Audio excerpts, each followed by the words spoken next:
Okay,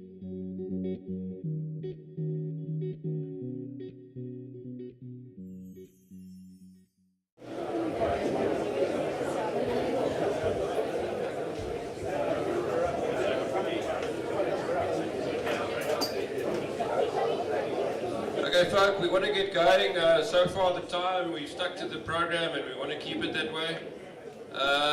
Next up, our category, tourism and business.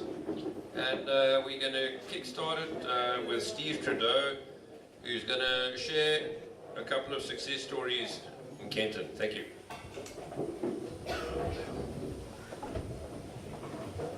Oh, he's tall, eh? Right. I must be honest, I've got goosebumps. You know when you get those goosebumps and the hairs all standing up on your, I want to move that a bit, on your arms. One of the comments that I heard of the team was amazing. You know, all this talent and all this potential in this room. And how do we harness that? I guess that's what, hopefully by the end of the day we'll have some insights. But I'm going to talk a little bit about success and a little bit about Kenton. But I wrote earlier on a quote. So it's the newest quote. You can put my name to it. It's learn from the past, but take action today for the successes of tomorrow. So it's fantastic to talk about how well we did in the past. It's wonderful and it's stimulating, but it really is about what we do today and how we go forward. About 4 years ago, I got roped into the Chamber of Business in Kenton, and at my very first meeting, and I see Norma Weta was here earlier, she will remember it well, but there were a couple of others. The members of the committee were asked if they wouldn't mind contributing 10,000 Rand each because we were insolvent. And I must be honest, it wasn't quite what I thought I'd signed on for. We managed to avoid having to put the money in, and I guess today you've seen we have a landmark in Kenton for an office. We've got a great website, lots of work to be done on both of those, but we employ 2 people in the office. So we've created some jobs, and it kind of got my mind thinking in terms of success and what we need to do and what we can do. So I did a very little bit of research. I think that if we really want to make a difference going forward and have a success, in this time and era, it's really about creating jobs. We need to find a way as businesses, as tourism, and we are largely a tourism town, and how do we create some jobs? So hold that as a thought as we go forward. You know, how do we create those jobs? What do we do? And we started the day with the power of one. It was amazing because a lot of the stuff that I've written, I could have labelled the power of one, and you'll see that coming through. What can we as a small group? But this is us. You know, we don't have millions of people. We don't have large resources. But even more than that, what can one person do? And Martin kind of touched on that in terms of the power of one. How do we inspire people? So I'd like to just start off by telling you a little story that some of you have heard before, but it is something that I feel very passionate about, and it's about a man who got up early one morning to walk his dog down the beach. And as the sun was coming up, he started to notice on the beach that thousands, maybe hundreds of thousands of starfish had been washed up. And they were dying as the sun was coming up and drying them out, and they'd been stranded on the beach. So he walked on thinking, this is a real, this is a terrible thing to happen, and why did it happen, and what's happening? And then he saw a bit further down the beach a figure, so he walked a bit further to go and see what it was, and there was a young man. And as he got closer and closer, he kind of saw what the young man was doing, and the young man was bending down, and picking up a starfish, and throwing it back into the ocean. And then he'd bend down and pick up the starfish and throw it in. And he watched him for a while, and he thought, what? That guy's crazy. So he went over to him and he said to him, you know, young man, what are you doing? And he said, well, he said, there's been something's obviously happened. There's been a tide or a storm, and it's washed these starfish up, and they're going to die if they're on the beach. The guy said, but are you crazy? There's hundreds of thousands on this beach. You're never going to be able to save them all. The young man looked at him for a little while, and then he bent down, he picked up a starfish, and he threw it in the sea. He said, tell it to that one. And I guess there's the power of one. And in beach, when you talk about beaches, if you think about a beach is made out of a gazillion little particles of sand. And if each one of those particles of sand got up and walked away, we'd have no beach. So I guess we need to say, how do we start? I think Martin captured that quite well. In Kenton, we've had a couple of really good examples. I think the best one at the moment is Nita Pollock and her gardening exercise in Kenton. I think it inspires and lifts us all up every day. It's a contribution. She started that project, and whilst we do help from our perspective a little bit in terms of salaries for the two employees, the 2 jobs that she's created, she does the rest on her own with the help of all of you. Most of those plants, all of those plants have been donated. Not one of them has been paid for. The loads and loads of compost and topsoil and pots outside of the town hall now, which are beautifully painted white, and the paint was donated by somebody. It all comes from individuals doing their bit. Another one of the great examples is the house planner, house quarters complex, and I call it that, the house group maybe we should be calling it.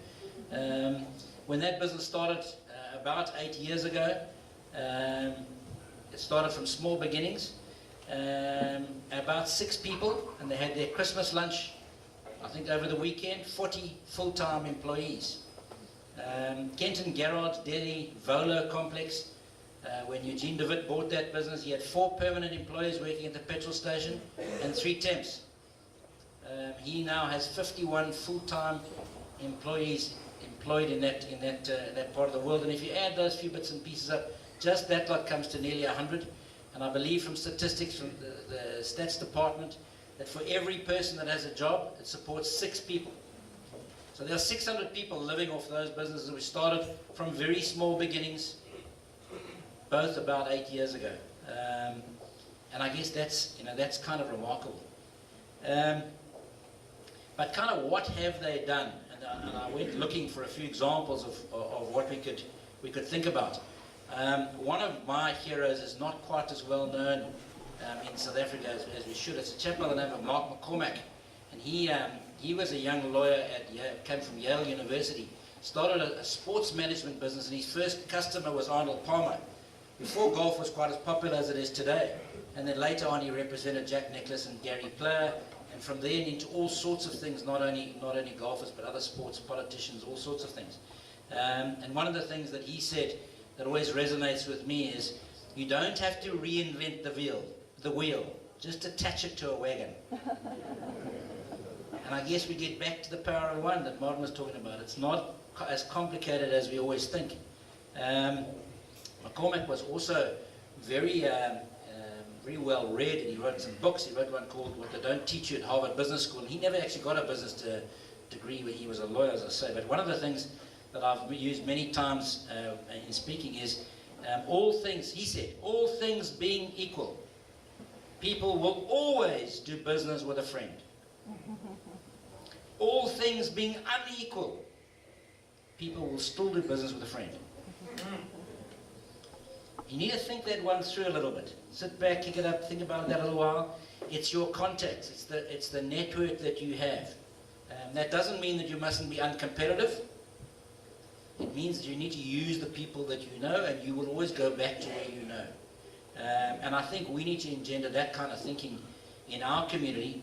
And if we can get it together, we're going to run a little campaign over the season for some of our visitors. Shop local and recommend local. Let's keep our money and our jobs and create our own environment and attach our own wheel to our own wagon. And I think that is going to be critical. And I guess, how do we do that? So, it's quite nice listening to inspiring speakers and talkers and so on and so forth, but how? What do we do? What is the one thing, what is this, where's my starfish? Where do I find this thing? So I scratched around and I found a few other little bits and pieces. I came across quite a well-known figure, Thomas Edison. And I guess many of you will know, one of the most remarkable things that I read yesterday was that Thomas Edison did not invent the light bulb, which I think he's been accredited for. He was the guy that made it work, but he didn't invent it himself.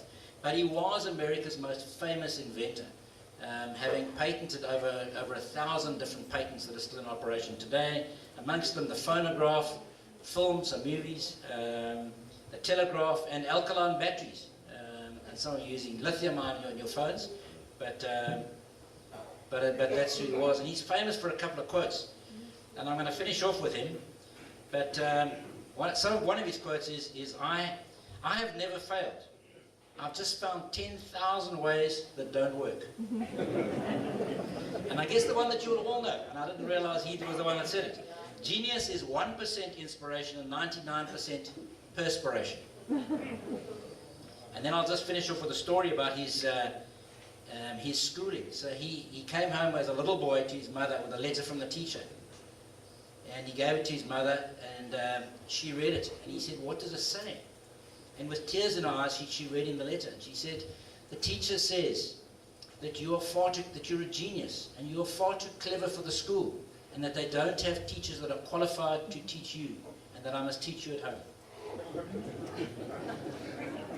And he went off, and he's become, a historical figure. Many years later, after his mother died, he was cleaning out some of her things, and he found the letter. And he read it. And in fact, what it said is your son is stupid and dunce, is never going to get through the school. We are not qualified to teach him at home. And he then went down and wrote in his diary, which is recorded today, he wrote that Thomas Alva Edison was a mentally deficient child whose mother turned him to a genius of the century. Thank you very much.